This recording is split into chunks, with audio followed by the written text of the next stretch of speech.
In this video, I'm going to give you my top picks of the 2025 VJMC show in Swords, Dublin. There's a much fuller walkthrough of the entire show available on my channel, packed with bike stories and details, so check that out if you want a deep dive. So, let's kick off then in no particular order. We start off with an absolute stunner, the Miller Yamaha Special.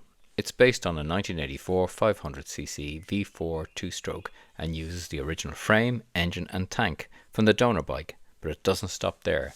It's got an R6 swinging arm and seat unit, an R1 front end and wheels, and a set of Jolly Moto GP exhausts. Next up, the legendary Honda CBX 1000 6-cylinder, made between 1978 and 1982. In the full video I mentioned seeing one of the Galbraith brothers trashing the CBX around Mandela Park. Turns out that this is the very bike. The Yamaha TRX 850, Japan's answer to the Ducati 900 SS. Yamaha borrowed the trellis frame concept and dropped in a 270-degree crank parallel twin, giving it a similar feel to a V-twin. This crank layout has since become the go-to for many modern parallel twins. The Honda SP2, Honda's refined response to Ducati's dominance in world superbikes. Colin Edwards won the 2000 championship on an SP1, but with Fogarty's career-ending injuries and Haga's disqualification, it wasn't a clear win Honda had hoped for. So in 2002 they came back with the SP2, the finished article, and won again.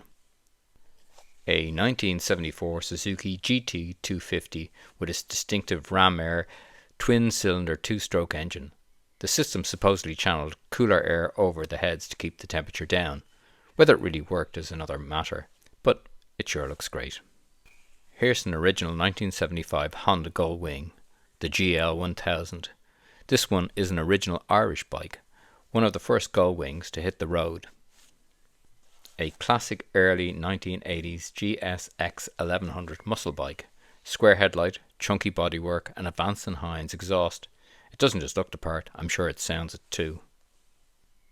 This one started life as a 1983 Honda Cub C90 but now wears the Repsol Honda race livery. It's got larger spoke wheels and modified forks to handle the bigger tyres, a twisted custom exhaust and an uprated swinging arm and rear shocks. Proper little head turner. A stunning 1958 BMW R50 in green and white pinstripes, 484cc, 4-speed, just beautiful, and the engineering of these older BMWs is a joy to see up close. This 1963 BSA Rocket Gold Star is a real piece of history. Only about 2,000 were made, though as the old joke goes, about 3,000 seem to have survived. A gorgeous character-filled machine. An early Honda Bentley 150, compact, reliable, and a true pioneer. This model helped launch Honda's reputation on the global stage. A fully dressed Kawasaki police bike done up like something straight out of CHiPs, lights, sirens, and even the rider in full LAPD style uniform. Brilliant fun. The wild Kawasaki H1 500 Triple, a legend for its brutal power and, let's say, interesting handling. I've always wanted to get a go on one of these. An American import 1976 Kawasaki in the rich brown metallic paint they used back in the day. A gorgeous finish and one that takes me straight back to the first time I saw one. The Angler Z1000, fuel injected, with the classic black and gold paint and matching wheels. Sharp styling, and it still looks classy today. Here's a pristine 1984 Yamaha RD 350 YPVS, fully restored, and still a rider, not just a showpiece. Starts up, runs beautiful, a real gem. And then this, a total mad RD 350 YPVS Special, reverse cylinders like a TZ 350 with a TZ gearbox, clutch, water pump, YZR 500 GP parts, carbon cans and more, pushing 70 brake horsepower at the rear wheel, up from the original 40-ish. Just genius and slightly insane. This one made me smile. A Lambretta delivery scooter, from the Evening Herald newspaper. Growing up in Dublin, I remember these two-strokes zipping through the city, dodging cars and puddles with serious skill.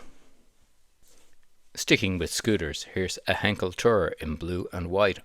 Honestly, one of the classiest scooters I've ever seen. Just pure style.